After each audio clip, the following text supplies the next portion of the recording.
Shalom.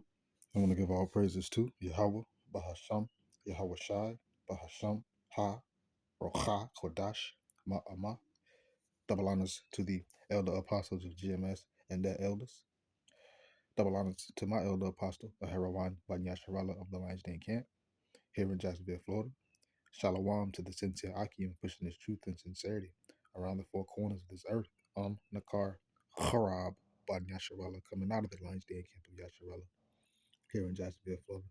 Not today, I'll be coming out with a lesson on this article, and as it says here on the title, it says Trump says next new war is going to be pretty soon. Now, we already know uh, how boastful President Babylon is, i.e., Trump, is about when he says things out of his face. Sometimes he even volunteers information that no one asked for if you've listened to him speak before. But nonetheless, this is a very, very prideful statement, you know. And without further ado, let's just get right into it. It says the president bragged that the U.S. is planning military action against another country and suggested it could be beginning soon. It says CNN's chief political correspondent Dana Bash told the network's news center that she had 5 minutes. She had a 5 minute phone call with President Trump about the war in Iran, which the president quickly turned to Cuba unprompted. So, meaning he's deflecting, getting off of that situation because we know what's going on over there right now. He didn't count the cost. He didn't sit down to see if he had sufficient to continue. But let's continue. It says he said that the U.S. is doing very well militarily. Quote, better than anybody could have dreamed. Delusional and prideful. He said that he rebuilt the military in his first term. He's using it in his second. Bash said.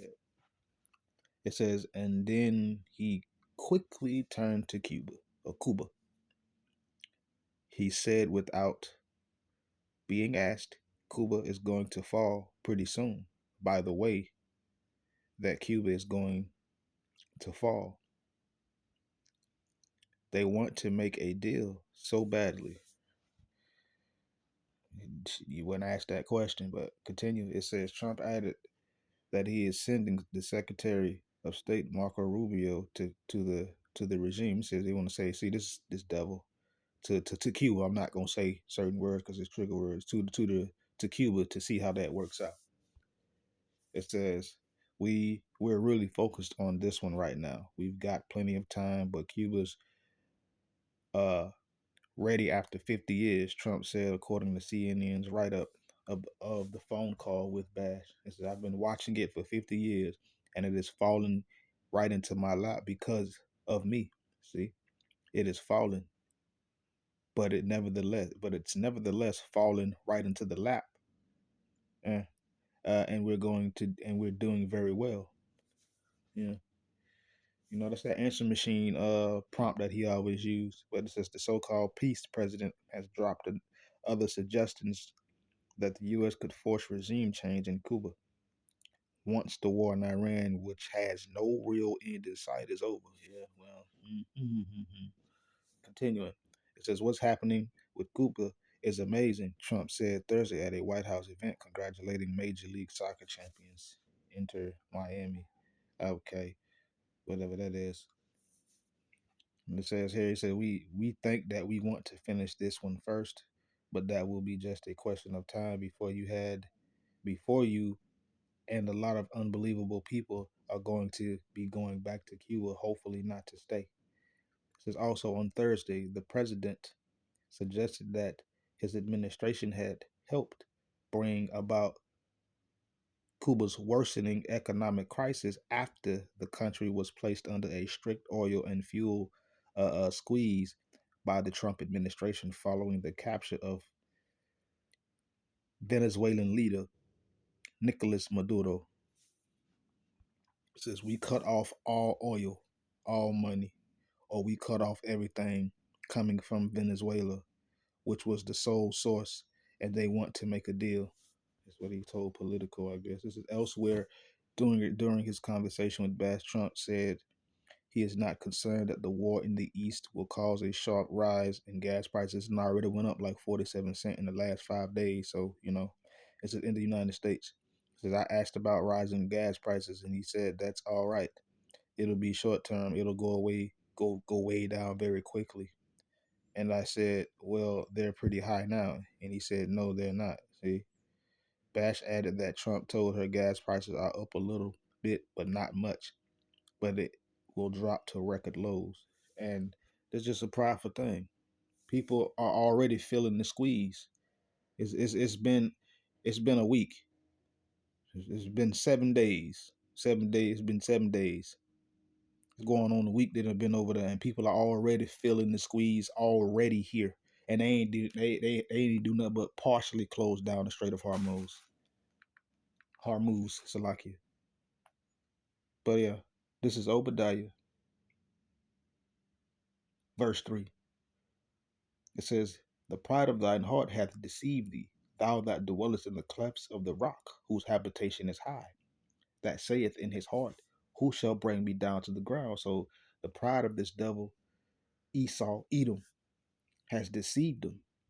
Because he think that because he dwells in the clefts of the rock, meaning he dwells up high, we'll say on a plateau, meaning he thinks that he is in power, he's in authority, which he is, because the earth has been given into the hands of the wicked. So yeah, this devil is still in very much control.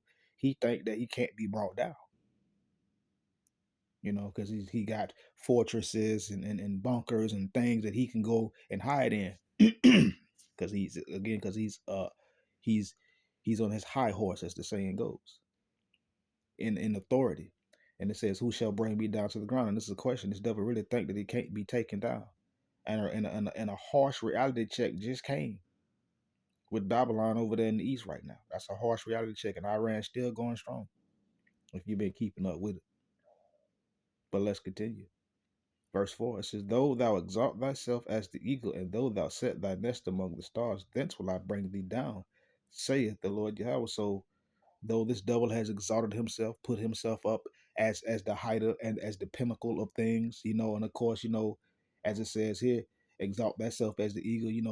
He got his airplanes, his jets, his worldly birds, i.e. helicopters, satellite stations, satellites and space stations up in the atmosphere. He think that he can't be brought down.